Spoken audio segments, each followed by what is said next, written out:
All right, good morning, everyone. Thank you so much for joining us. I'm going to go ahead and turn it over to one of Moak Casey's partners, Dan Casey, to go ahead and kick us off. Dan, are you there? Yes, I am. Thank you very much, and appreciate the opportunity to be here, and appreciate the attendees we're showing. This is an unusual time, and just one of the things reported recently here in Austin. If you went back 2 months ago, we had a 3% unemployment rate. Now they're anticipating 25% based on some recent estimates, and this will be. I think the question is compared. I think the Great Depression was the last time that occurred. The question is this going to last 3 months? Hopefully, it won't last six months or 6 years in a world war to pull us out of this. But we're trying to be optimistic about this.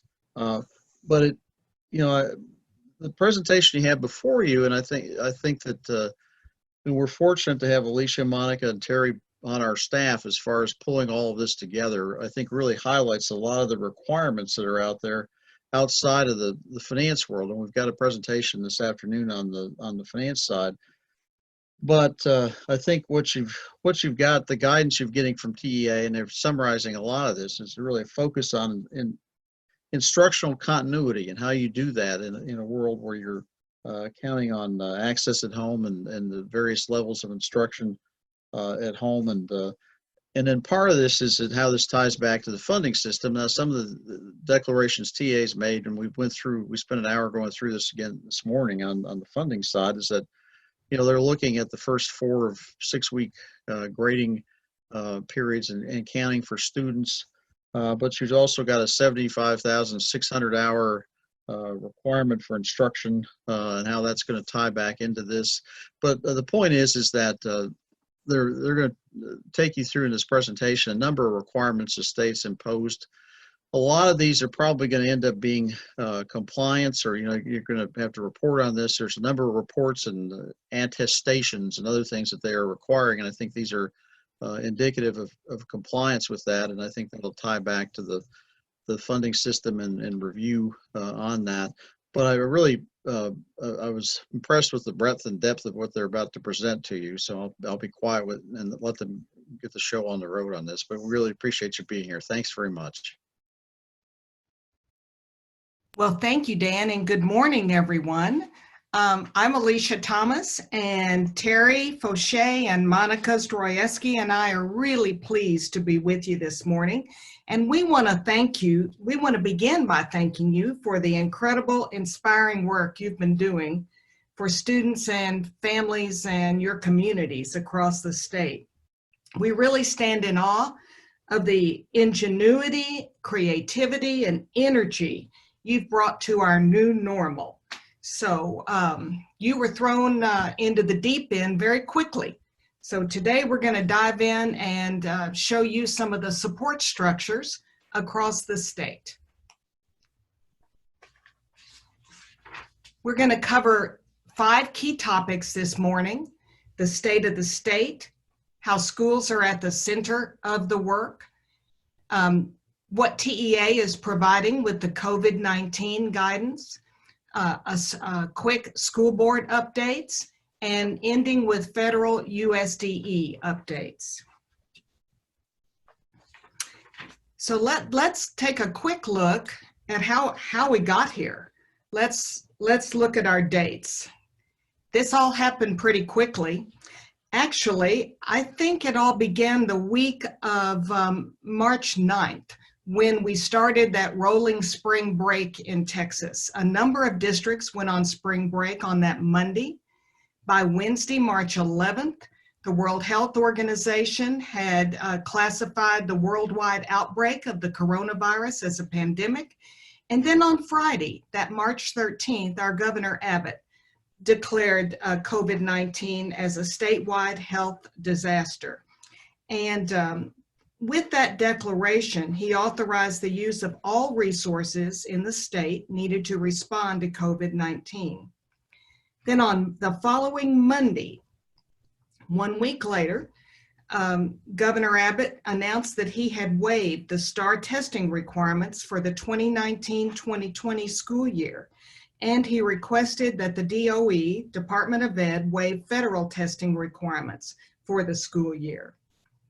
On March 19th, a Thursday, Governor Abbott issued an executive order telling all Texans to avoid social gatherings and groups of more than 10 people, right? And that order went into effect until midnight, April 3rd, and it mandated the temporary closure of schools across Texas. On March 31, Governor Abbott extended that temporary closure of schools through May 4th. So your heads must have been spinning. It was a very quick 2 weeks with many, many changes. The Texas Tribune was quoted as saying local officials, talking about the big role local officials and local circumstances have made, because there have, since the governor repeatedly stopped short of mandated a statewide shelter-in-place order, it required all, he did require all Texans to stay home except to provide essential services or to do essential activities like go to the grocery store. And that order is in place until April 30th. Let's look at schools at the center, right? We know that in the history of our nation, right, schools have been the center of communities. In fact, as communities began to get a little larger, one of the first things they did historically is build a schoolhouse and hire a school marm or a schoolmaster. But in the last 50 to 75 years, there began a separation of communities. And so one of the things we see happening now is that communities and schools have become close again. Schools are at the center of these communities, and they're helping solve some of the big challenges families are facing.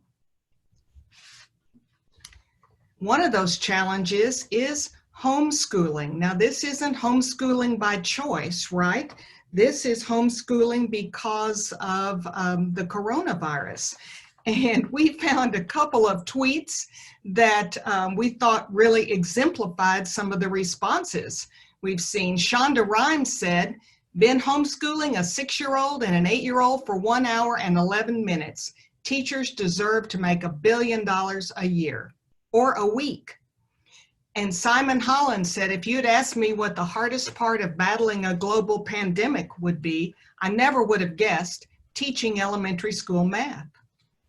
And many of you have probably seen the meme, "Homeschool Day 1, how do I get a kid transferred out of my class?" Well, we see parents stepping up to the challenge of working with their young people. But we also see from those parents an immediate response, lifting up teachers and appreciating teachers. And for that, we got to smile, right? Let's keep that going. And then across the state, we've seen districts step up and our agencies step up. One of the first things TEA did is roll out that Meal Finder map as an online tool aimed at helping parents find nearby locations where school systems are offering free school meals. That was a result of a partnership with the Office of the Governor and the Texas Department of Agriculture. So excellent. We know that in San Antonio and probably many districts across the state, mental health hotlines were opened so that parents, they were manned by school counselors, so that parents and students would have someone to call as a mental health hotline in case of need. Communities and schools also across the state made individual contacts with their students. Dallas ISD had plans to offer childcare for essential employees during COVID-19. Lots and lots of opportunities and resources made available in a very quick time period across the state. So we see opportunities that have come, and it takes us back to a quote, right, that we all maybe learned when we were in school from Albert Einstein. In the midst of difficulty lies opportunity. If you bring creativity and ingenuity. So let's take about 60 seconds to shine a light on what you've been doing in your individual school districts. If you have a partner who's listening with you, you could make a list and share, but think about what are some of the biggest implementation challenges you have faced as you transition to online virtual models of teaching, and what are some pressing questions for which you might like information. You've got 60 seconds.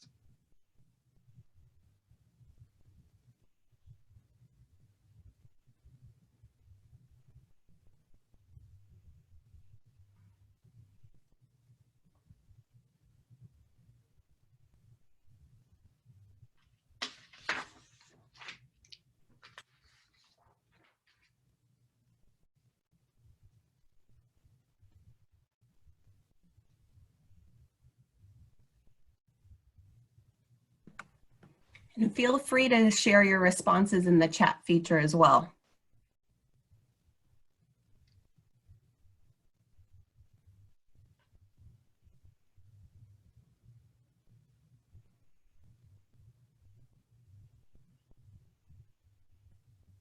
And Monica, while people are typing in their answers, just wanted to clarify, this is Catherine, I'm monitoring some of the chat feed. We will be posting the PowerPoint and webinar later in case you missed something or in case there's somebody on your staff that wants to view it later. Super, thank you, Catherine. I think Monica is going to begin now to answer some questions and provide some resources that are available. Absolutely. Thank you, Dr. Thomas. So next up, what we're going to go ahead and start doing is diving into the plethora of guidance that the Texas Education Agency has been putting out. And I hope that as I thank you to all of you who are submitting your responses via the chat feature. And I think I see a lot of shared challenges across the board that hopefully some of these resources we highlight today will help address. I just also wanted to share a quick reminder. I'm going to go ahead and drop our Google Doc in here one more time for your reference. I know there's lots of questions coming through about the availability of the PowerPoint, and as Catherine mentioned, we will have that. But I do want to make sure that you all have the key links that we're talking about at your fingertips. And so that particular Google Doc is there for your reference as we follow along. So diving right in, TEA has stood up a COVID-19 subpage within their website.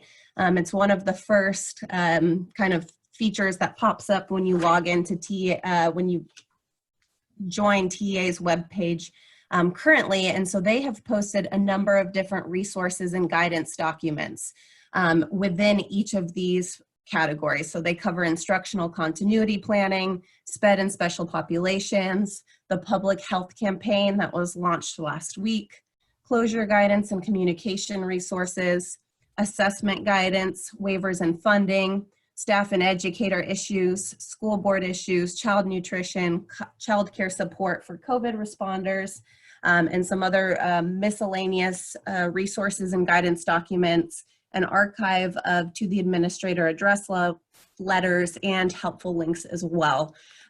This morning, we are going to be focusing specifically on the instructional continuity planning. We'll briefly touch on some SPED and special education, SPED and special populations considerations. We'll also talk through assessments, new updates and accountability. And for those of you who are interested or have staff who may be interested, this afternoon, our team at Moak Casey will be holding a webinar specifically on some of the finance and funding issues. The other thing I wanted to call out here is that the agency has also created a dedicated email address for all COVID-19 related questions. That email address is listed here. It's disasterinfo@tea.texas.gov.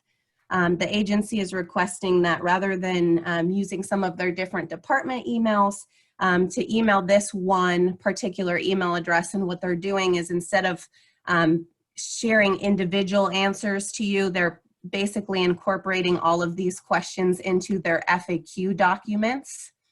And so it's important to kind of continue to revisit this particular subpage on TA's website, just to continue to stay up to date with all the FAQs that they're posting. They do make sure to put a date next to each of their resources that tells you when the last time that particular document was updated. So if you did submit a question, for example, about special education, their special education FAQ document should have a date next to it where it was last updated. And all of these links are included in the Google Doc that I shared with you all in the chat feature.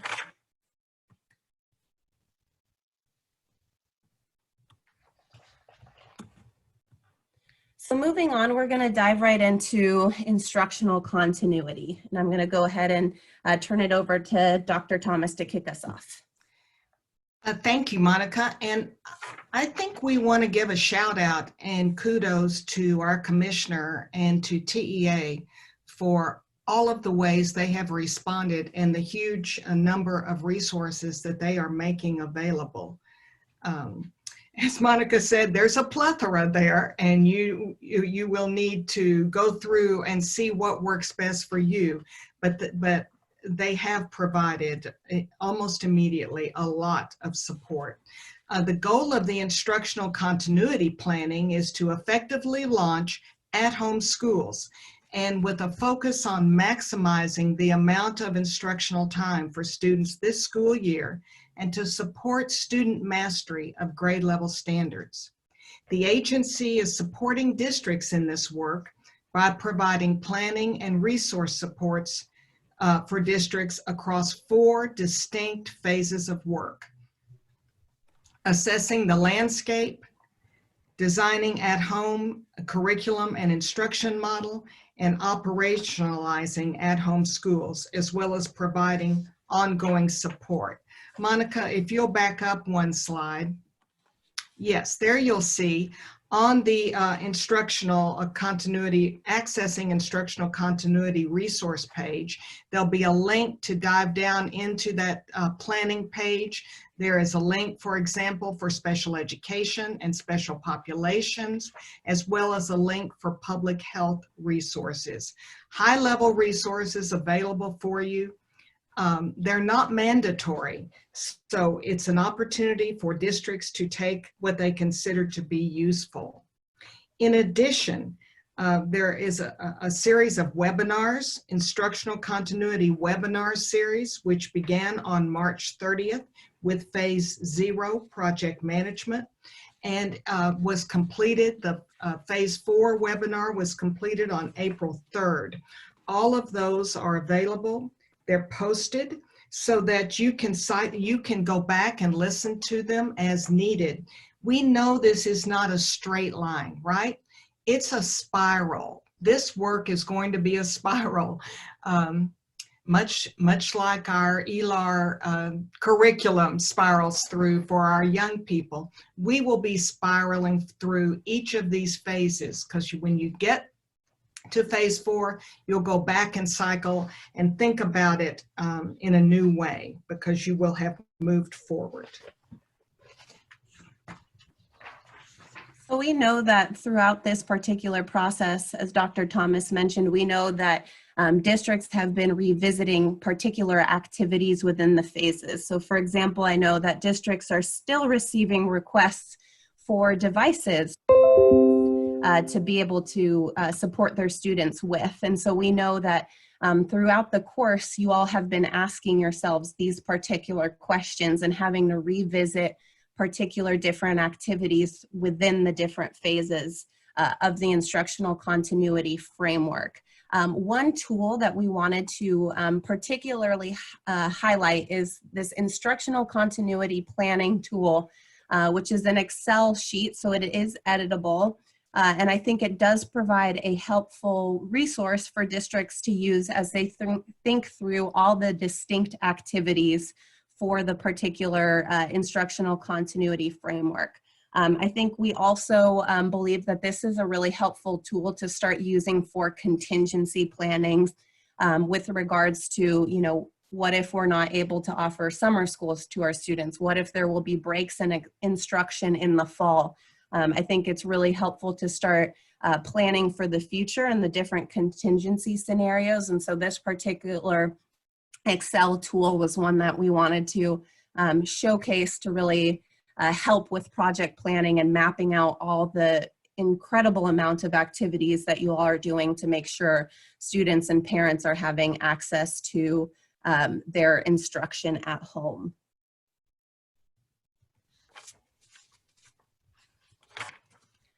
So continuing on, as Dr. Thomas mentioned, the agency has done deep dive webinars for each of the distinct phases of their instructional continuity framework, and all of those webinars are posted. I also included links to the YouTube videos in that Google document that I shared in the chat feature.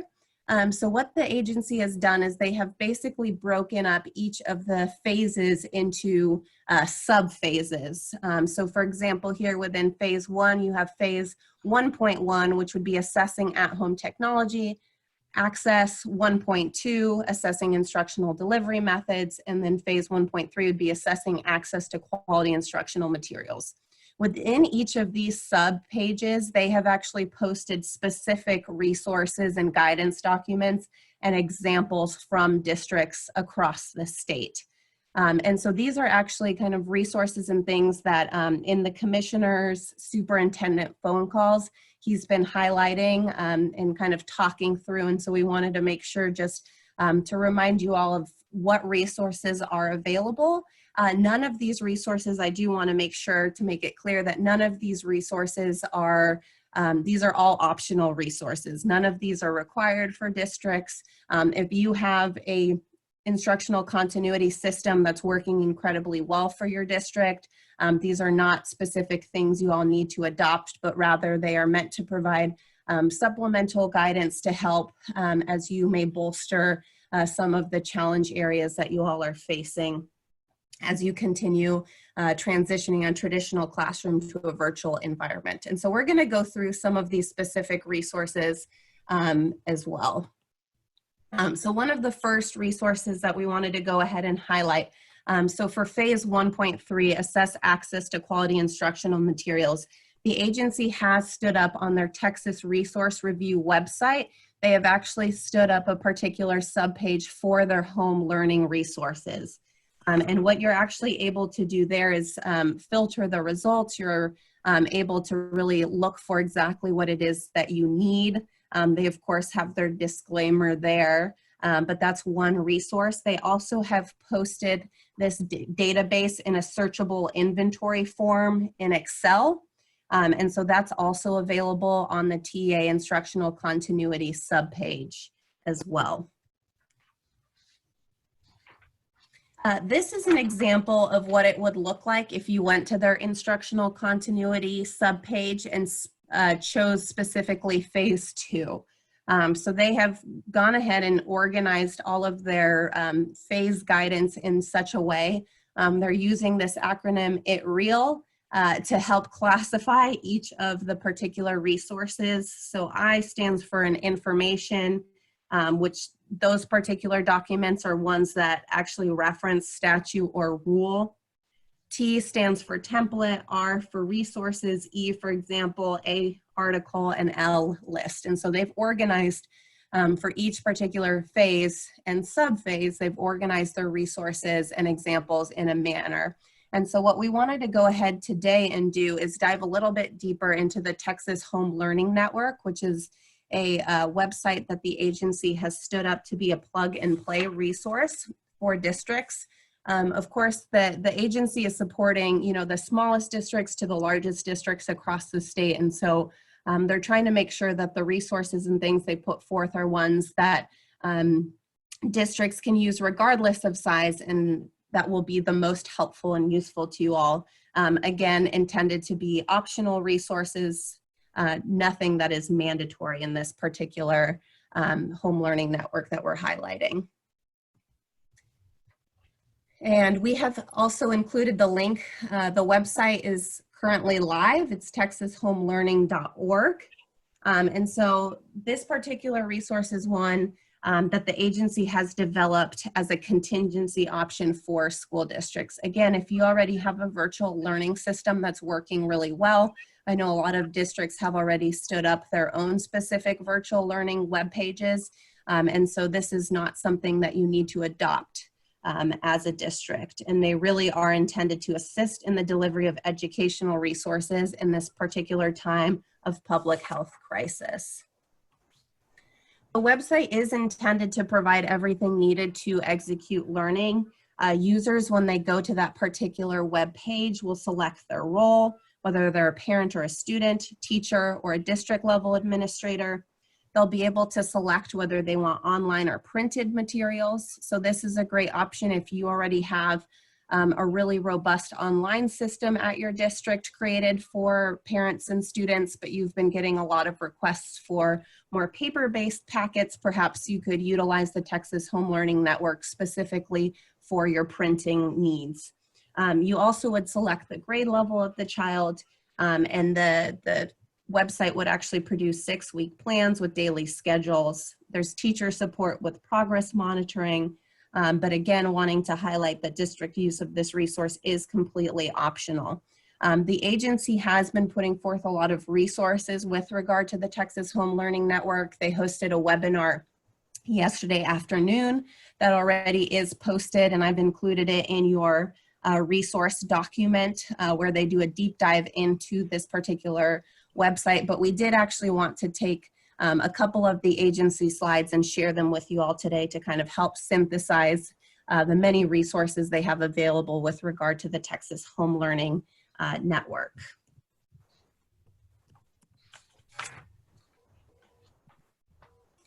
And so for this Texas Home Learning Resource Vision, they are going to be phasing this out in 3 different phases. Right now is all about finishing out this school year. And so the purpose of the resource that is currently available is to support students and districts in finishing out the school year with daily and weekly schedules available online and in print format. They've really prioritized identifying freely available parent-friendly resources that are printable in high volumes. Terry will be talking about this briefly, but they actually have stated that the TEA has the capacity to print and mail resources directly to your parents if you so choose. So Terry will be sharing a little bit more about that, but they're really rolling out this resource in phases.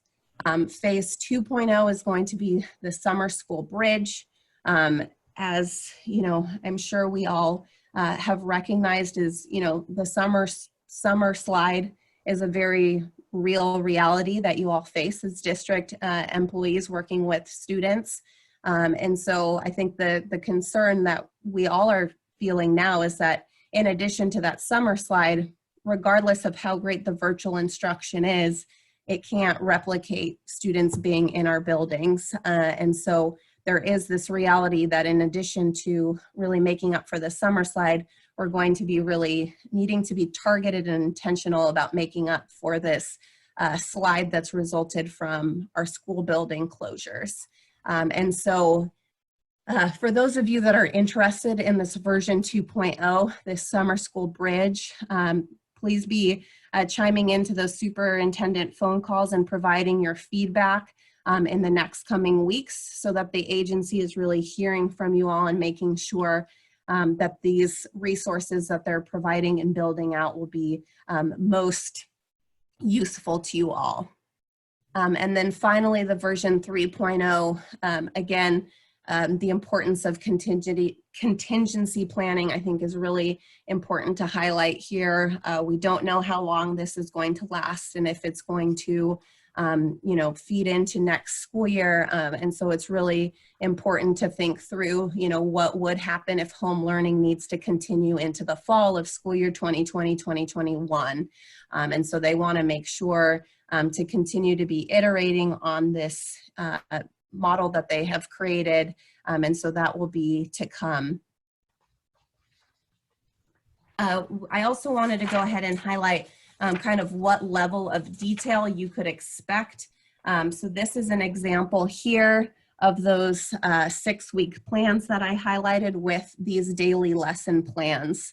And so again, it is important to note that these, of course, are not going to be aligned to your district scope and sequence. They did their best to find activities and resources that are aligned to the TEKS. But it likely will not fit in seamlessly with what you all have done in the school year thus far, which again is why this particular resource is entirely optional to pick and choose whether you want to utilize it at all. There is a one-time setup that is required to create these accounts, and then you have the ability to really work through your daily schedules. They have noted that they are kind of putting these forth in a just-in-time manner.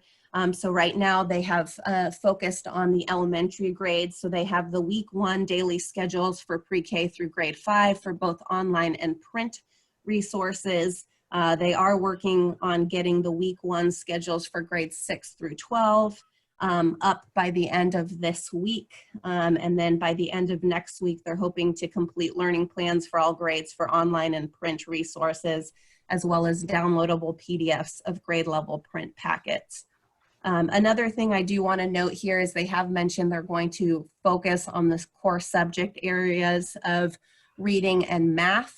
I think it's going to be, the more resources the agency is able to find, the better, but I think it's going to be difficult for them to build out, especially those high school level courses. And so I think the more feedback and resources you can provide the agency, the better this particular tool will be for you all. Hey, Monica, we have a couple of questions about some resources, if this is a good time to jump in, or do you want me to wait another slide? Sure, go ahead. Yeah, so we will do our best to answer questions that we know the answers to, but there may be some we need to revisit and post in an FAQ document. yeah, sure. If you could just describe again how you navigated to get to the plug and play section on the Home Learning Network site. Sure. So the actual website, I'll go ahead and type it into the chat. It's texashomeLearning.org. And once you go to that particular website, that's where, in order to see those resources that I posted, you actually will have to go through that one-time setup. So you'll need to select what your role is, whether it's parent, / student or teacher or district administrator, and you'll have to walk through kind of those different steps where then you'll choose whether you want your materials to be online or printed. So there is that one-time setup required in order to access those weekly schedules and daily lessons. Do you know what resources are available to other student populations, say ELL students or special education, et cetera, on that website?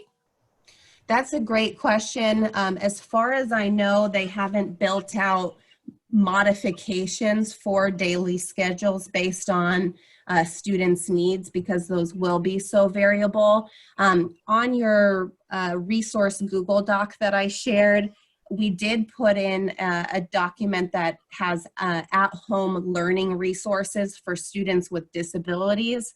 The agency did on Tuesday's phone call, Commissioner Morath mentioned that they did post a resource document specific to students with disabilities.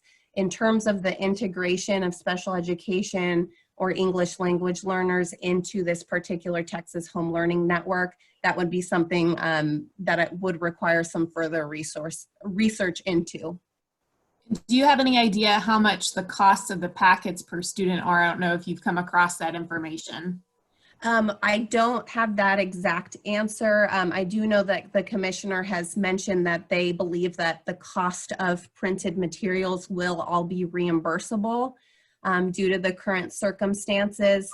They did do a deep dive on the Texas Home Learning Network yesterday, the webinar, and the PowerPoint is posted, but I didn't see any specific any prices attached to the printing yet. So what we'll go ahead and do is we do have some slides on how to access the printing.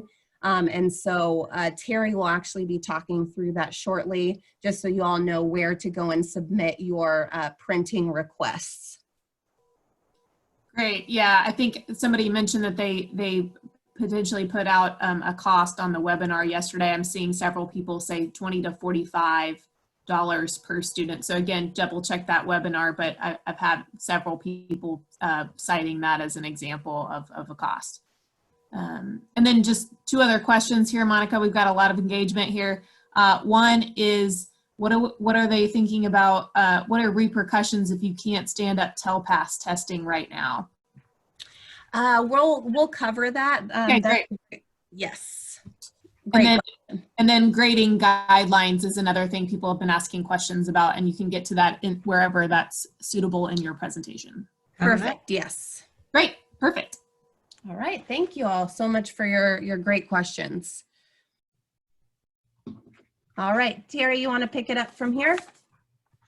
Sure. Thank you, Monica. The thing I think that we need to keep in mind is that the district, the agency that is, was able to put this together in such a short period of time, this whole home learning system. I have to give them a lot of kudos for bringing all of this together. But what they've been doing is they've been drawing on a lot of existing curriculum that's out there. And they've been using as guidelines, first of all, that it's free and publicly available, and also that it meets our own standards in our TEKS. So you'll notice that at first it may be a bit sparse, but it'll be beefed up, I think, as districts share some of their resources, things that they have found. But again, it was a monumental effort, I think, for TEA to put this all together so quickly. So 1.0, they did say was going to have some bugs in it, and to expect that. We always have to expect that with a 1.0, correct? So if you're interested in learning about this home resource, what is it that, what would make you decide to use it? So one thing you could do is, if you have limited resources, you might want to use absolutely everything on it. And some of the benefits of that would be that you'd be able to share that resource directly with your parents and your teachers. Again, you would be able to order grade level packets directly and have them sent immediately to the students. And finally, you could focus your resources on supporting the implementation, trying to get access for every student rather than the curriculum itself. The only problem with that, of course, is that if you use it right out of the box like that, you cannot adapt the learning plan based on local needs. It's whatever it is in that 8 weeks. The other choice you could do would be to modify the local content. And the benefits of that would be that you could use your existing templates that you might have. You could substitute any resources from the home learning system into your particular learning plans as needed. And you can incorporate your existing home learning guidance into this model. So you could just kind of pick and choose what it is that you would want to bring together.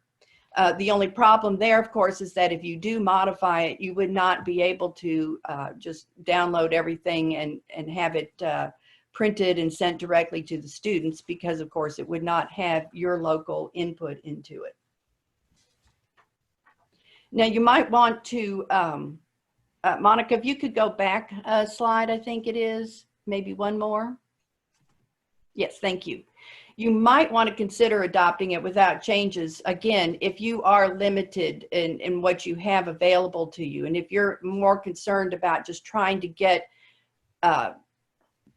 laptops, packets and stuff out to your students. If you don't have that kind of a robust curriculum system that is already building these things out, and if you have parents that are asking you for additional support and you don't have that solution in place yet.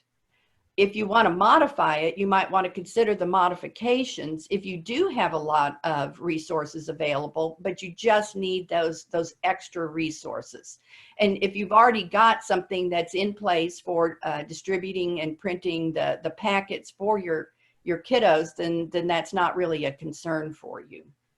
Now, one thing else, there is a third option for Texas Home Learning, and that would be not to use it at all, because if you have everything already in place, you're going great, and you have your plans all set up, there's no need to even think about using Texas Home Learning. For statewide printing services, you would pay that amount, and from what we can see, it might be about $25 to $40 per student for the grade level print packet, and it'll include 10 weeks of daily schedules and supporting resources. We're thinking that districts may be able to request a reimbursement for those purchases. And what you would do is you would download a template from the TEA website. You'd complete the data of all of your student mailing addresses using that template. And then you would submit that to TEA, and they would do those print orders on a first come, first served basis. And they will be sending all of those out to the individual households. Terry, if I can chime in here real quickly.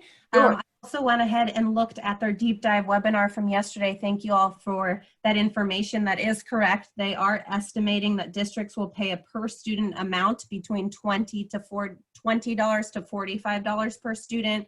But they have shared that an updated pricing information will be provided to districts once packets are finalized.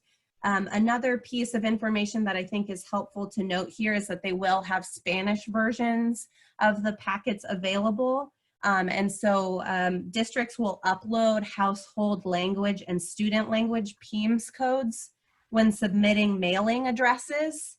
And this will actually trigger the delivery of a Spanish version of the packet to households. And we're going to, I believe, Terry, oh, nope. We do not have the screenshot of the template available here, but it is available on the website, and that particular link is included again on that resource document that we've shared with you all. It's an Excel template where you will upload that information.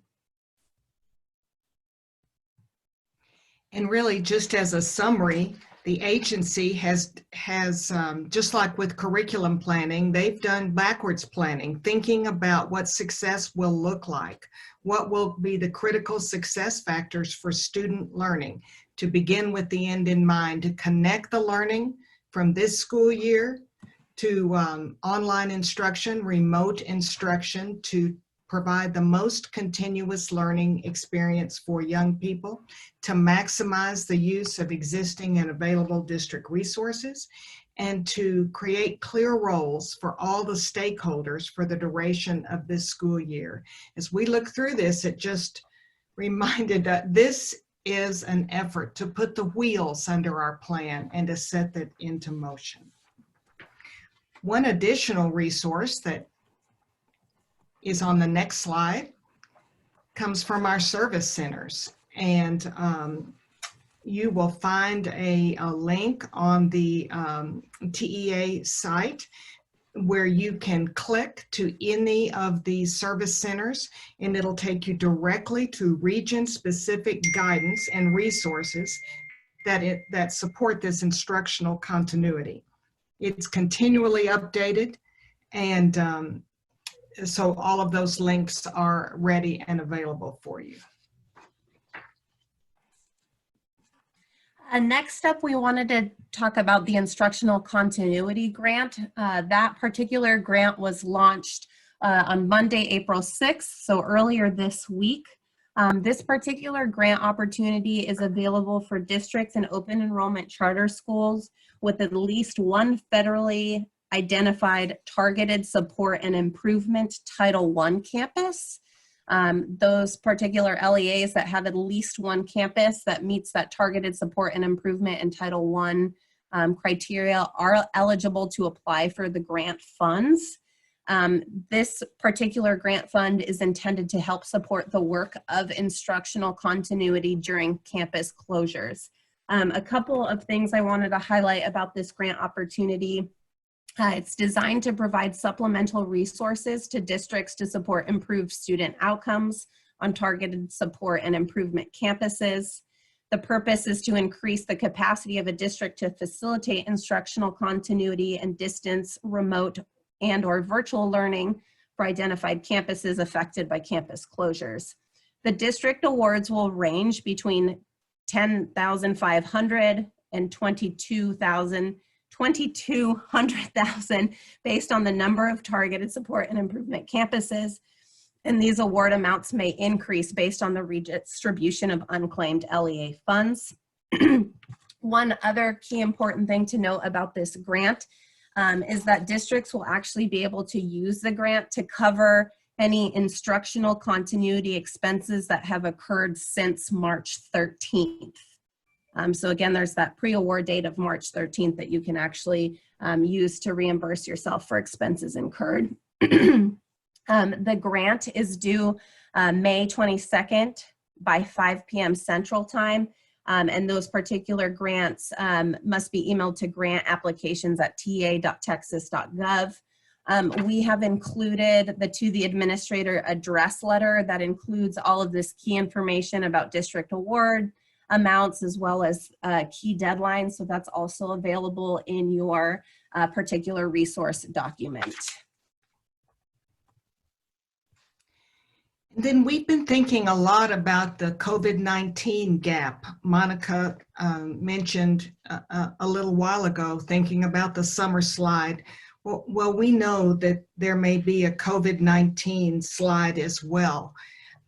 We've always seen absenteeism as a real predictor of student success. And one factor now with this online instruction, virtual instruction, is we see absenteeism that may be linked to spotty access, students having spotty access to computers or to internet connections, or participation by young people that is not regular and routine. And the concern is those things will lead to deepening achievement gaps between kids whose families are economically disadvantaged, middle-class families, and students who qualify as wealthy. So as your planning is going on, we want to include contingency plan to support students who are losing some instruction during this shutdown. There is some unfinished learning that we're going to have to deal with, because many skills are built on the previous skills. They don't stand alone.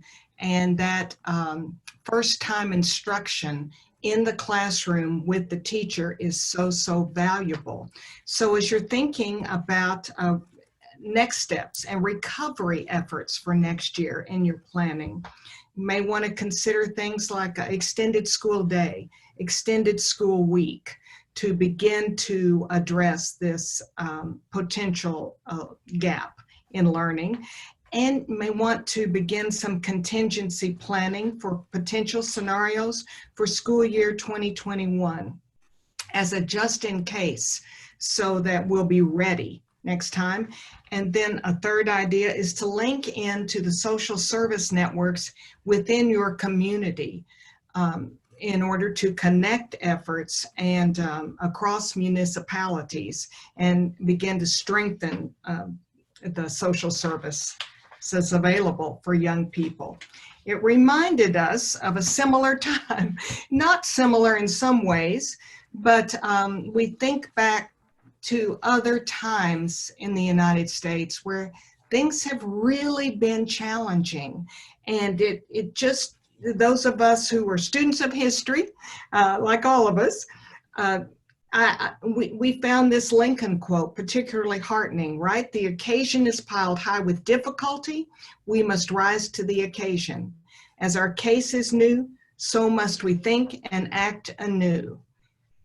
Americans have done it before. We're doing it now. And it'll lead us to a new normal. And some things in that new normal are going to be better than we were before.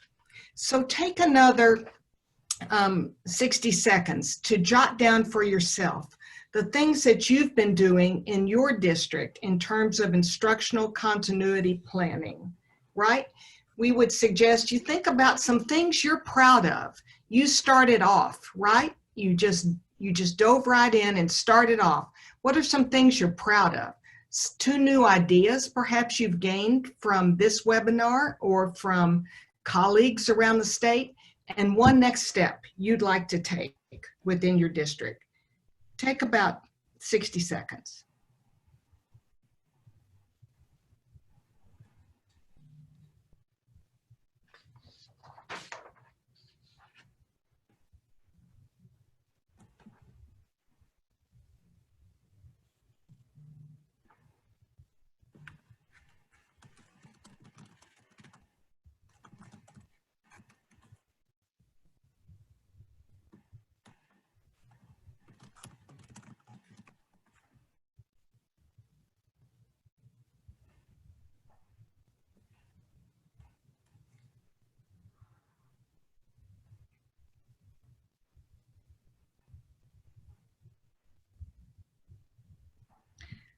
Okay, Monica, will you start sharing with us some information about grading and assessment?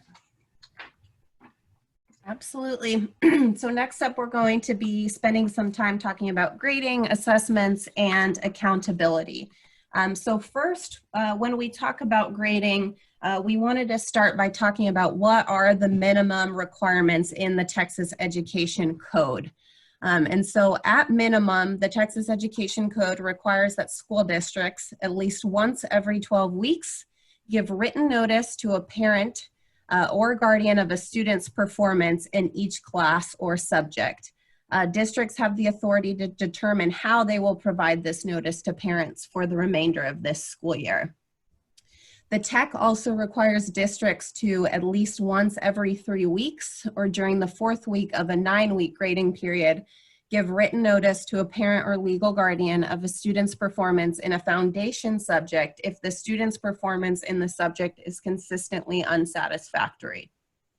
The other requirement is that districts and open enrollment charter schools must identify junior and senior students in the top 25% of their class for the purposes of eligibility for automatic college admission to a Texas institution of higher education.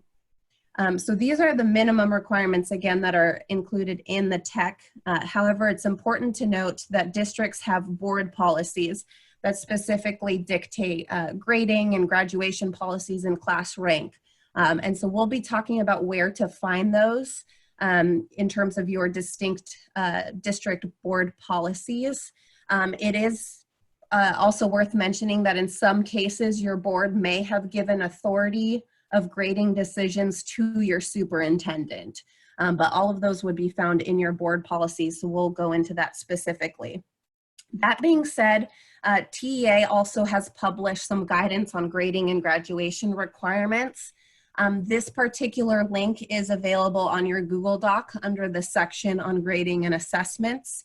And that's where the agency has been posting answers to FAQs with regards to grading. They have put forth in that FAQ document, we wanted to highlight some of the guidance that they are providing. Again, these are all optional. That's why you'll see that in each of these particular cases, they use the word may. None of these are compliance requirements. What is most important is that you're following your local board policies with regards to grading. And if changes are made, that may require a board resolution. But some particular options for districts to consider as they're thinking through grading is as a district, you may opt to record fewer grades than if school were open. And educators should ensure they're able to monitor student progress through some means. So I've seen a lot of articles popping up this week with districts shifting to a pass-fail or complete-incomplete model, and also focusing more so on providing formative feedback rather than utilizing the A through F system for grades. So I know a lot of districts have moved in that particular direction. I've heard of some districts setting a requirement of just 2 grades per student, per subject, per week, so as not to overwhelm parents and families. And so I think it's really up to your decision-making team to come up to key decisions with regards to grading while also making sure you're following your local board policy. So campuses and teachers may choose to require a minimum, a maximum number of assignments for which grades will be recorded. We've seen districts do that. Districts may choose to provide self-addressed stamped envelopes for students to return specific assignments for grading if they're using those paper-based packets. Families who have mobile devices, another consideration is they may be able to take photographs of completed work and send the photos back to teachers for review and or grading. Districts may wish to implement a pass-fail approach to grading certain assignments. And districts and campuses may provide assignments for student completion with prompt feedback. Again, that emphasis on the formative aspect of it, but choose not to record grades for assignments. And so again, consult your local board policy. We're going to talk through which particular board policies you should be referencing. But before that, we are very well aware of the fact that at the high school level in particular, grades and class rank and graduation, all of that are really top of mind for many of you. We're not going to go into the answers to these particular frequently asked questions, but we did want to let you know that these are addressed in the guidance on grading and graduation requirements, this particular document. The agency does address these FAQs. So if you as a district are grappling with how should districts calculate GPAs for graduating seniors this year, how should districts handle class rank for graduating seniors, if a district is closed for the remainder of the year, what options does a district have for awarding credits / graduation? Is there direction on course credit for graduation, meaning would first semester work constitute meeting credit requirement? And some questions about graduating seniors who are making up credit and what districts should do. So they do answer these particular FAQs in that guidance document. It is also included in the Google Doc resource we shared with you all. Again, it's really important to consult your local board policies because the idea of class rank in particular, the board has a great deal of latitude in determining a district's class rank policy. And so TASB additionally has provided guidance on grading graduation and class rank. If as a board you are looking to make particular changes, we would really suggest that you go to this particular link. Again, I've included it in your resource document because they really go through some key considerations that we're also going to discuss here. So to begin, as I have mentioned, it's imperative that you consult and follow your local board policy when you're considering grading, class rank, and graduation requirements. Policy EIE local includes the district standards for mastery that are considered for promotion. So of course, without the STAAR test for grades 5 and 8, that particular policy would dictate what you do in that particular scenario. And so making sure you consult EIE local when you're thinking about promotion for those key grade levels. Policy EIA local references the district's guidelines for grading specifically.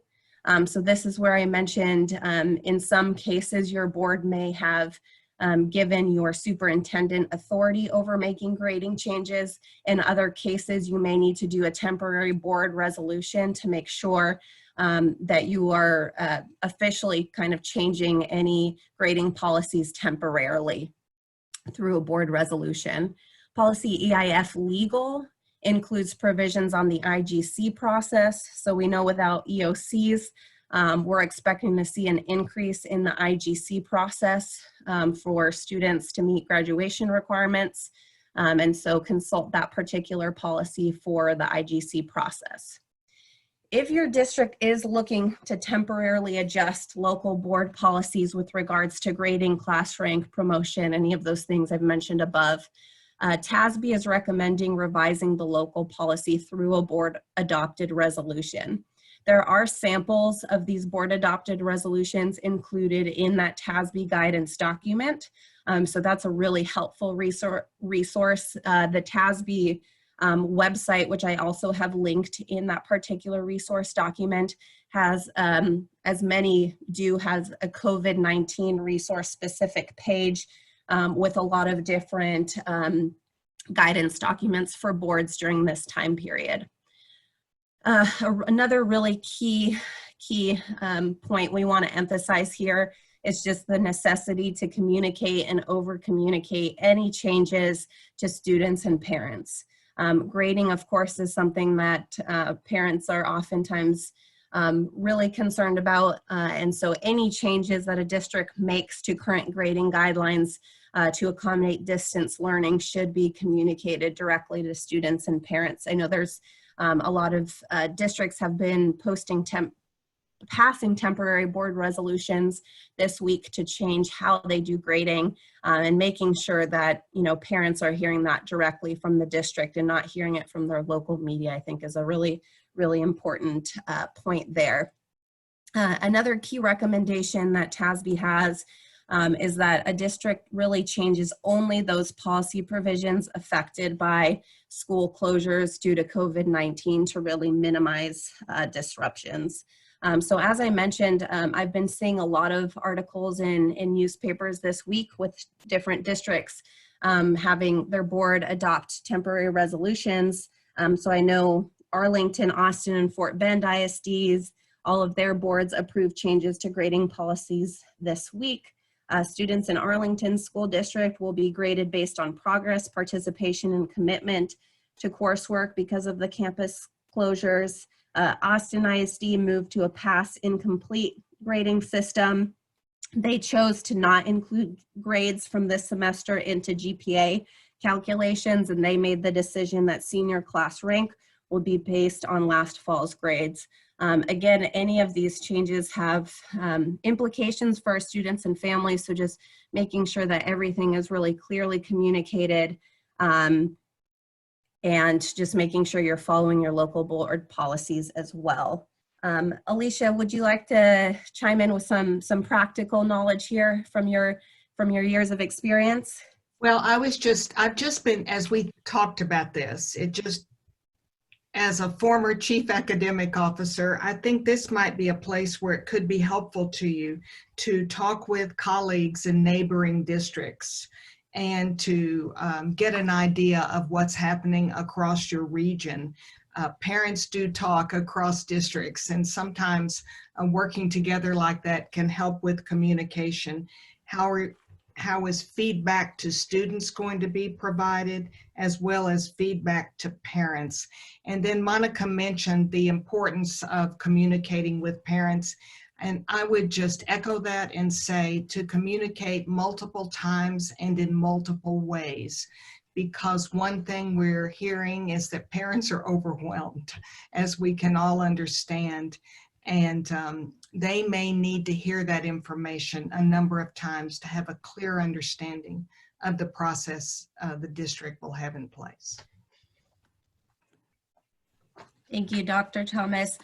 So we wanted to close out this section on grading, and then we'll take a pause to answer any additional questions that have come through in the chat. But we found this particular quote, and we did think it was something that was worth sharing and keeping in mind as you consider your grading policies. So the particular quote says, "If teachers are assigning grades right now, what they are grading is privilege. Without the equalizing force of the school building and its services, limited as they are, teachers are grading on access to technology, Wi-Fi, food, housing security, and ableism." So as I know, speaking as a former teacher, homework was never something that I ever thought to grade or really assign any weight to, just due to the fact that I knew my students' home environments were so variable. And so I think this is a key consideration that I know many districts have been keeping in mind as they have changed their policies, moving away through the A through F system to really providing more formative feedback for students and really extending some grace to students and families as they work through this incredibly challenging time. So we had one final question here to pose to you all. We'll take about 60 seconds for you all to, based on what we've shared about grading, graduation, and class rank, and some of the resources available to you all, please brainstorm and jot down implications for your work. Feel free to also share those into the chat. We'll take a brief pause here to check on any questions that have come through as well. Yeah, Monica, we did have a question. If you could clarify, I know people have read the TAA letter about the targeted grant support, the grant made public on Monday. Can you talk a little bit about kind of what the failing status is? Can you be target support but not failing, or Title I? Just kind of provide a little more accountability language behind that, because some people said, this just didn't make sense to them in terms of accountability language. Sure. Basically, the targeted support and improvement language is coming from the ESSA list. And so there are really how the agency determines their criteria for eligibility has to do with the pot of money, the source of funds for the particular grant opportunity. And so in this particular case, this is kind of the bigger question of, does our state academic accountability system align with the federal academic accountability system? We're not going to get into that because in this particular case, they're actually not looking at the state academic accountability system. They are simply looking at that ESSA list. And so that's where that federal identification of targeted support and improvement comes from. And that just has to do, again, with the source of funds. And then also, because it's a formula grant, that particular campus also needs to be a Title I campus in order to be eligible. So it is a little bit different because it's specifically that targeted support list. So you could have a campus that's on the comprehensive list, but again, that is a different federal classification. And again, just based on the source of funds here, the two criteria that need to be met is that it's a targeted support and improvement campus based on that ESSA list, and a Title I campus. Terry, is there anything there that I missed? No, I don't think so. I think that's the important point, is that they were targeted improvement in August of 2019.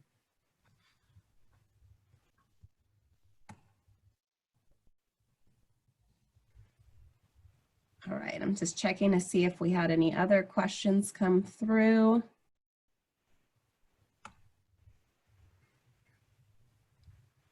One of our participants posted a great point in the chat that districts should consider NCAA and higher ed implications for going to a pass-fail approach. And as Dr. Thomas mentioned, talking to other district officials is well advised because this potentially going to a pass-fail approach could put students at a disadvantage when compared to students in a different district that retain grades. So I think this is, of course, a huge area of concern and consternation for many of you all. And the more you can talk with your peers and families as well, and higher ed colleagues, just to really think through the implications of any temporary changes.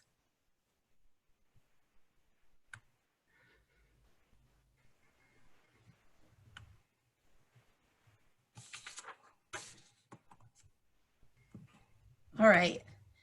Next, I'm going to go ahead and turn it over to Terry, who's going to talk through accountability. Yeah, I think probably the best news that anybody got during this entire pandemic was the fact that STAAR was canceled for this spring. That's probably the only good piece of news you've got, but I like to hang on to that good piece of news. For STAAR grades 3 through 8, since they were canceled, your grades 3, 4, 6, and 7 will go ahead, and the decisions to promote or retain will be as you've always done in the past. And then for grades 5 and 8, you'll just treat them the same way you treat the other grades as to whether or not you would promote or retain them. Some of the biggest questions, of course, always center around the STAAR end of course exams. One of the things that we have to mention is that what are you going to do about those current seniors who are trying to graduate? Well, individual graduation committees could be a way to go if the students have not completed all of their end of course exams. In the past, IGCs are usually limited to you have to have passed 3 out of the 5 to even be considered to convene an IGC. But in this circumstance, they said that you will be able to use the IGC process regardless of the number of EOCs that the student still needs to pass. And then, of course, districts will have to determine whether or not the students met all of those other graduation requirements under the TEC, such as completing the curriculum requirements or successfully completing an IEP. They have more ideas about EOC scenarios listed in the assessment guidance document on TEA's website. And they have lots of guidance on how to run IGCs and how to convene them on the TEA website. All right. And one of the other things that you have to consider with your seniors and, you know, with all of your high school students really is how this is going to affect all of the other testing and exams that high school students are looking into.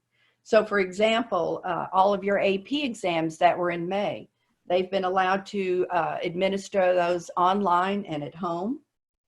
The College Board and the ACT are suspending the national testing administrations until June. College Board canceled March and May tests, and ACT canceled their April administration. All of these have been rescheduled until June. TEA recognizes that many students that were planning to take the TSIA have either changed to an online test administration, which would be a higher cost, or they've been postponed.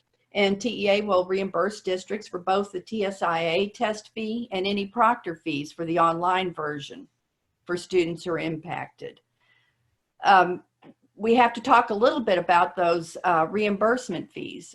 As you know, TEA is going to be reimbursing people for things such as the SAT, the ACT, the TSIA.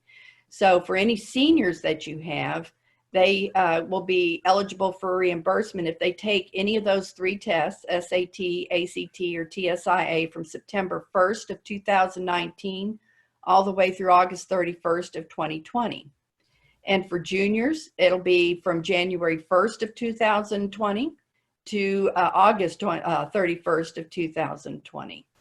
And you can essentially say that they're just adding the summer assessment into the reimbursement eligibility. You can also get reimbursements for your industry-based certification exams, anything that was taken between September 1st of 2019 through August 31st of 2020. So all of the ones that have been taken from September until May, you'll report in your summer PEIMS. And anything from June through August, you can go ahead and report in your fall PEIMS submission next year. There's also a IBC reimbursement FAQ that's also available from TEA, and they'll be providing some more guidance on individual industry-based certifications. Thanks, Terry. I wanted to chime in real quick. One of our attendees, thank you so much for posting this. The Texas Higher Education Coordinating Board has a webinar that discusses administering TSIA remotely along with resources. So if you know your district is going to be doing remote TSIA administrations, it's worth checking that out on the Texas Higher Education Coordinating Board. Yeah, and I also happened to notice that there was another panelist who was asking about a junior that's finished with all of their coursework. and is only waiting on their U.S. History STAAR score. They've completed all their requirements and they had already replied to us to early graduate. I'm sure that they probably have some of that in your end of course scenarios, but I would imagine, since they said that the U.S. History STAAR was canceled and students would not be responsible for tests in which they were not able to take the STAAR test, I would imagine that by convening an individual graduation committee, you probably could go ahead and graduate that student because they've completed all of the requirements under the Texas Education Code. Okay. So let's get into 2020 accountability. This is what we know. There is a one-page document the TEA has posted, and pretty much this is everything in a nutshell.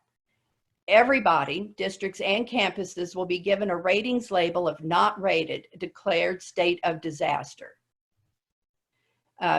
Everybody who has this rating, it doesn't mean that you are no longer considered failing if you were failing before. It does not break the chains of consecutive years of unacceptable ratings.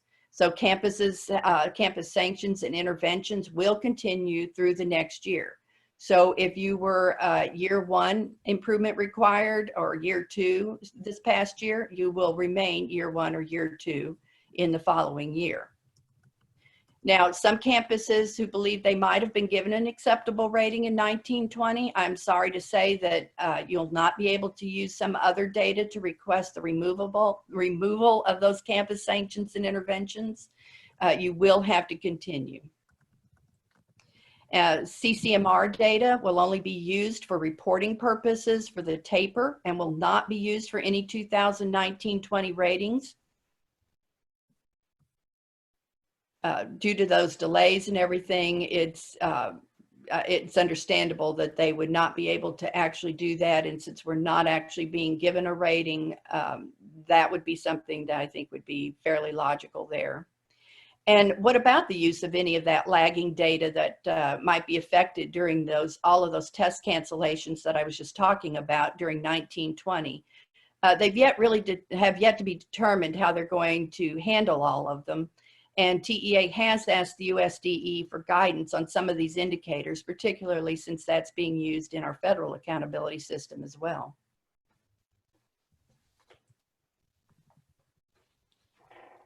What we'd kind of like to think, though, this is something TEA has not really discussed, but I thought I'd just go over this with you. Let's imagine, though, for those of us who want to kind of get a jump on this, what's that going to do to our 2021 accountability?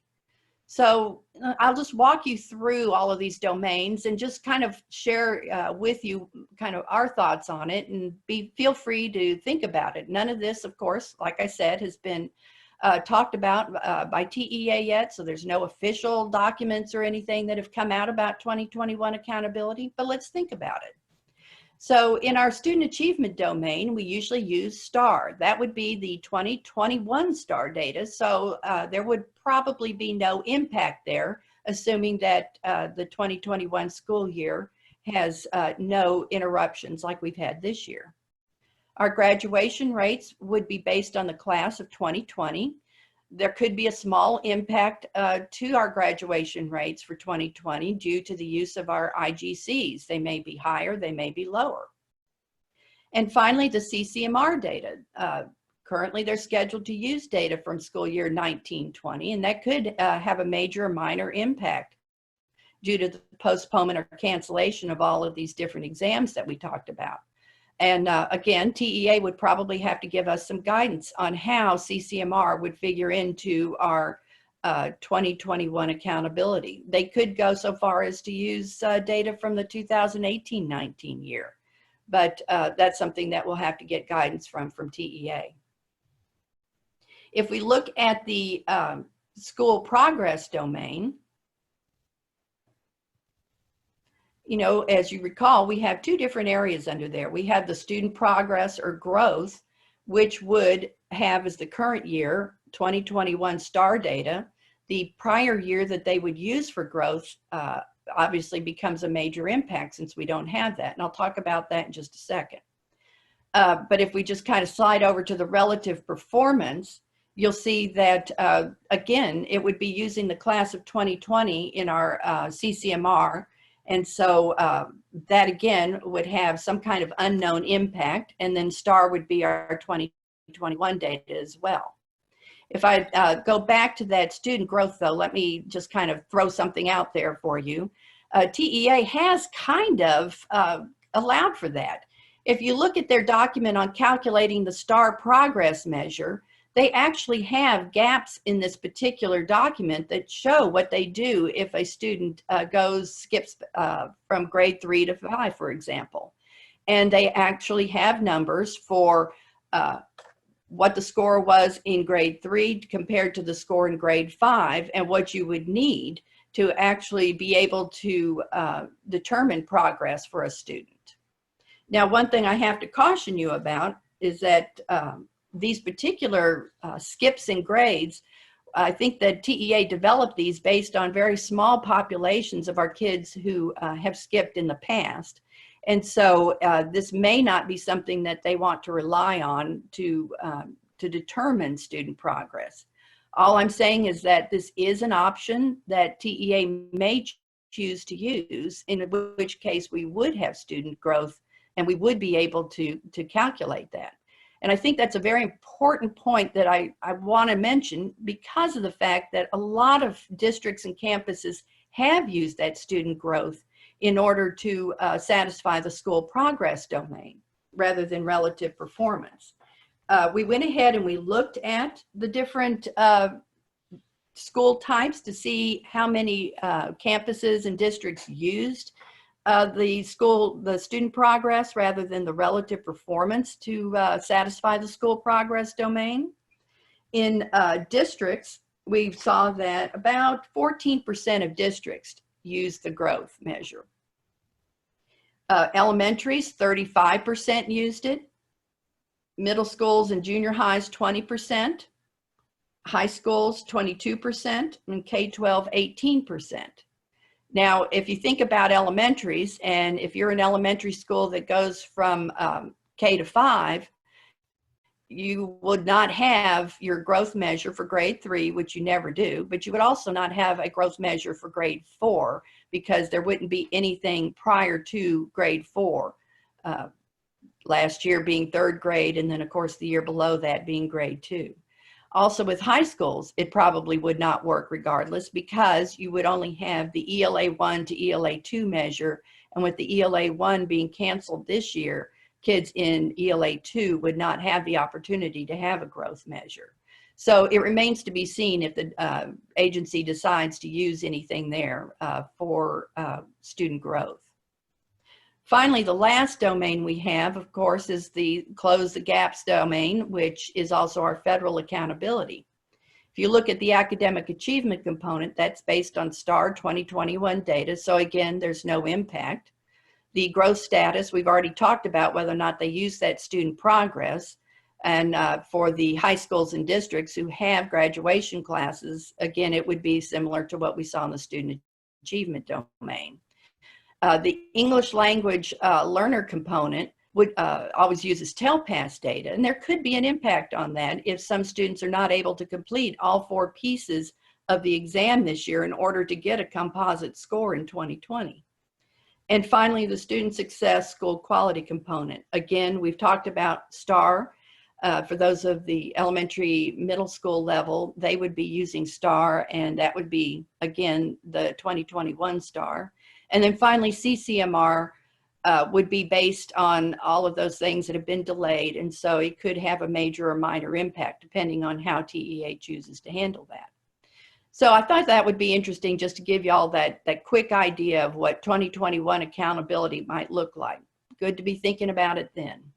But I wanted to leave you from this section with this one last tweet, which happens to be one of my favorites, that says all state standardized testing can now be canceled, and it only took a pandemic to make it happen.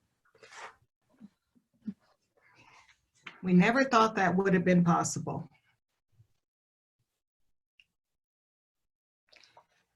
Let's look at a brief school board update. The governor has waived provisions of the Texas Open Meetings Act to allow public meetings, including school board meetings, to be held virtually or telephonically, and has strongly encouraged that meetings be held that way. And so school districts have the ability to postpone their local May 2 elections until November 3rd, 2020. Moving an election will require a board meeting, but as I mentioned a minute ago, they can be conducted virtually. So what does that mean? What does that mean in reality, right? It means that any trustee whose term expires after the originally scheduled May 2nd local election will continue to serve and retain their duties and powers of office until an election is held and the trustee is either reelected or replaced by a newly elected trustee who would file a statement of office and take the oath of office. In San Antonio, that will also affect a vote on renewal of tax funds that funds their pre-K for SA effort. Monica, do you want to talk about early childhood literacy and math plans?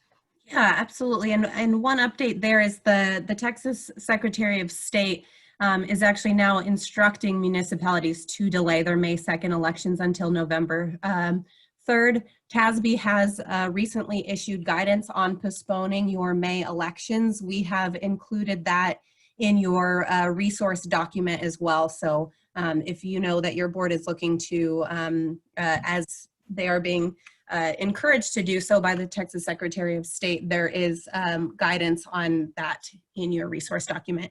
The other piece for board updates that we felt was relevant to this particular audience is about goal setting processes that your board has to do.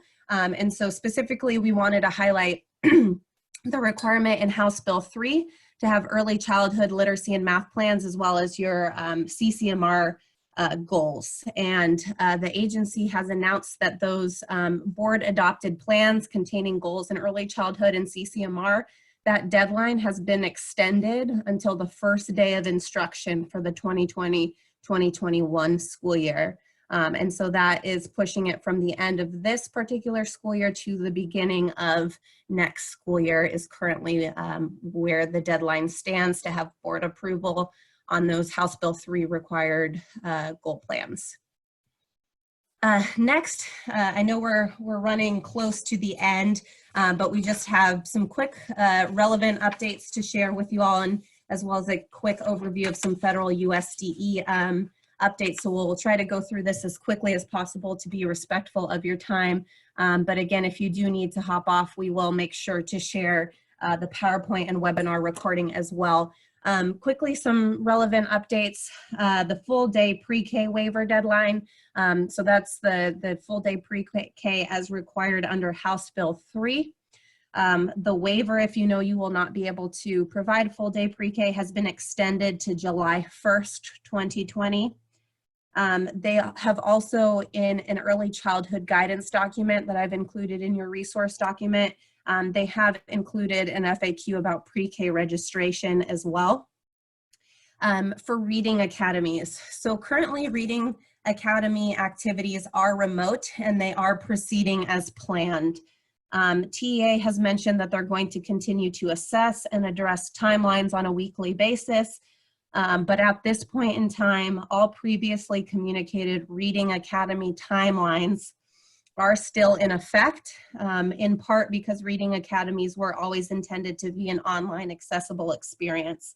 One change to note, though, is that any events that previously were expected to be on site, such as the cohort leader training, is now proceeding under the expectation that the event will be virtual, fully online, and remote. So there's a quick update there on reading academies. They do have an FAQ document posted that we've included as well, but there's not too much on that document currently other than that they are proceeding as planned.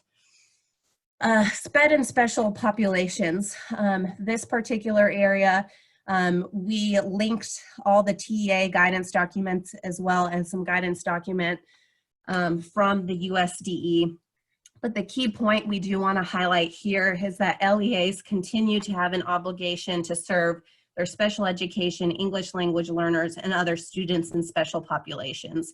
And so TEA has stood up a subpage for guidance specifically on special education and special populations. But if schools are closed, but the LEA continues to provide educational opportunities to the general student population during the closure, the school must ensure that students with disabilities have equal access to the same opportunities, including the provision of FAPE. And so the LEA must ensure to the greatest extent possible, each student with a disability can be provided the special education and related services identified in the student's IEP.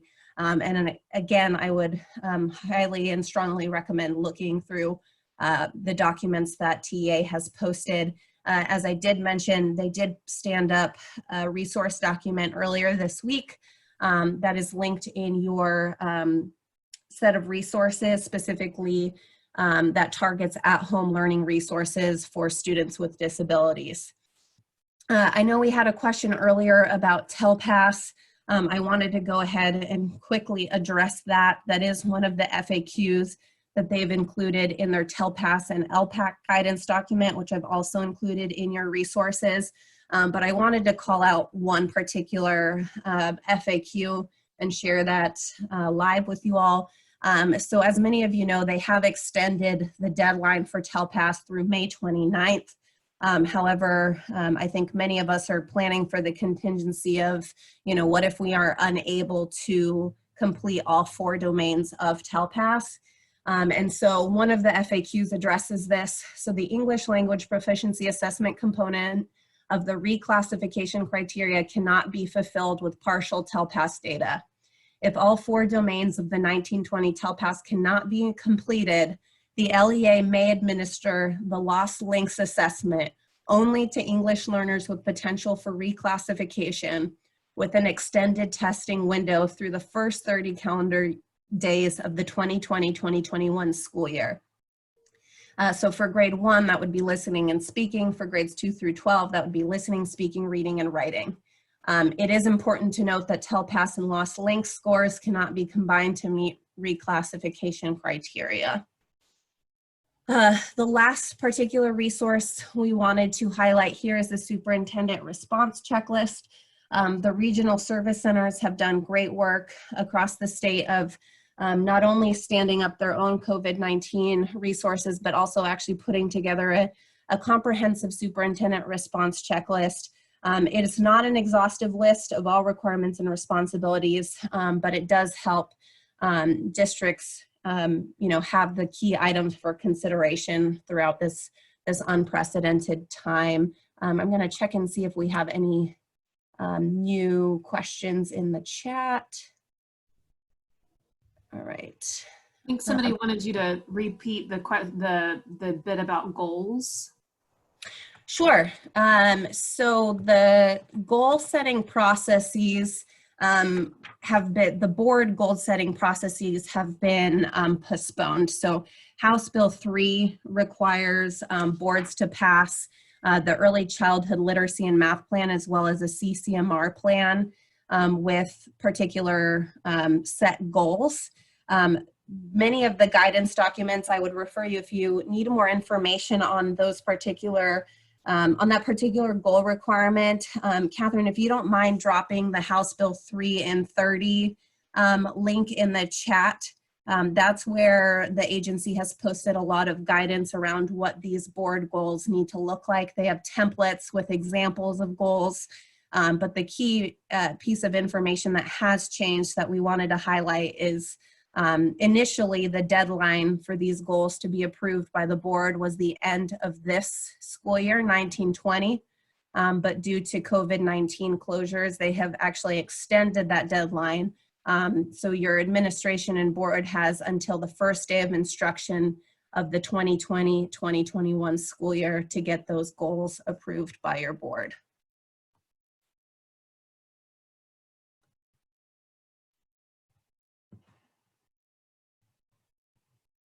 All right. Finally, we wanted to wrap up with some federal and USDE updates. Again, the USDE, very similar to almost all organizations, have stood up a COVID-19 resource page. At the very bottom of that Google Doc I've shared with you all with the links, you'll see where they have that particular USDE COVID-19 page specifically linked. But what we wanted to go ahead and call out is, of course, on Friday, March 27th, the CARES Act was officially signed into law. That was a bipartisan $2 trillion economic relief and stimulus bill. The bill actually includes $13.5 billion specifically earmarked for funding relief for K-12 schools. And the bill also gives our Secretary of Education, Betsy DeVos, significant waiver authority over federal accountability. Texas did receive notice that our ESSA waiver was approved. That particular to the administrator address letter is included in your set of resources if you would like to see that. One thing we wanted to talk about in the CARES Act is that as part of the recently passed CARES Act, Congress created an Education Stabilization Fund, ESF, that should not be confused with Texas's own Economic Stabilization Fund. But the overall appropriations for the Education Stabilization Fund under the CARES Act are around $31 billion. The bulk of the appropriations would go to individual funds, with approximately 1% being awarded through competitive grants. This money is going to be given to states from the individual funds based upon measures of each state's school age population and their share of Title I-A grants. According to the Congressional Research Service calculations, Texas is estimated to receive around $307 million of the Governor's Emergency Education Relief Fund and $1.3 billion of the Elementary and Secondary School Emergency Relief Fund. So we are anticipating receiving funds from the USDE. They have not posted the application yet for states to be able to start applying for those.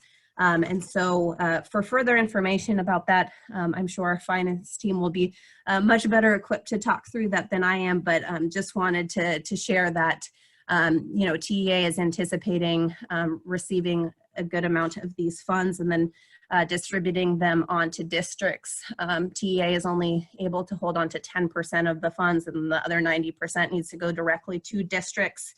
And so that's where we're thinking a lot of, you know, reimbursements, for example, for additional printing costs. We're anticipating that a lot of those funds will come through the appropriations of the CARES Act. Another piece of information here I wanted to make sure to highlight is that the department has issued additional guidance with regards to students with disabilities. There is an OSERS fact sheet attached in your resource document for your reference, and that particular resource explains that as a school district need to take necessary steps to address the health, safety, and well-being of its students and staff. Educators, you know, should continue to use distance learning opportunities to serve all of their students. One other piece, sorry, circling back to the waiver approval, as Terry mentioned, Texas did receive the waiver approval. However, the approval of this waiver does not break the chain of consecutive years of low performance under that section in ESSA. And so districts that were, you know, already on an improvement plan would continue on with that same plan next year. That wraps up our federal and USDE updates. Alicia, do you want to close us out? Right. We know we're a big state, many different regions across the state, but we're truly all in the same boat now. And it just reminded us of a Navy SEAL saying, you've only got 3 choices in life. You can give up, you can give in, or you can give it all you've got. So that's what we see educators doing across the state. There's another famous quote we wanted to end with calling to your attention on the next slide, and that is Dory talking to Nemo. She says, when life gets you down, you know what you've got to do? Just keep swimming. Just keep swimming. And Leo Leone said, you swim together, right? So thank you for being with us today. We're delighted to be part of your network and ready to answer your questions and provide support as we go through this together. Thanks for being with us today.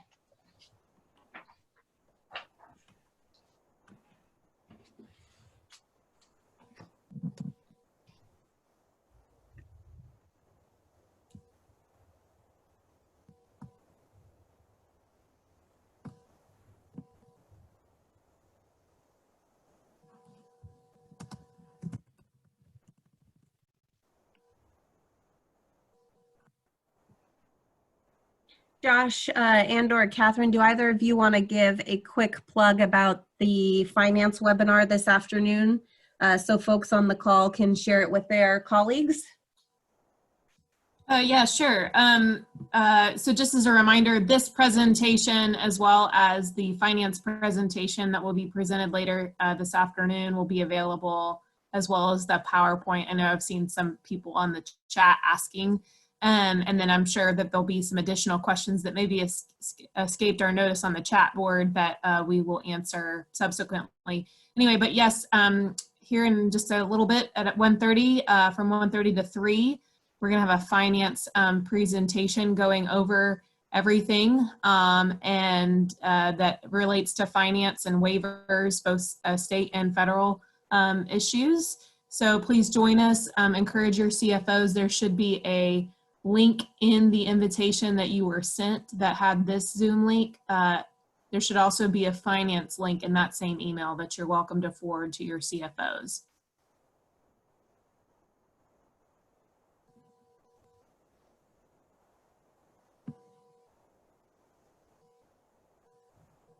Just to add to that, we will also be sending out a reminder about 30 minutes before the start of the finance webinar with another invitation and or a link there for you all to click on.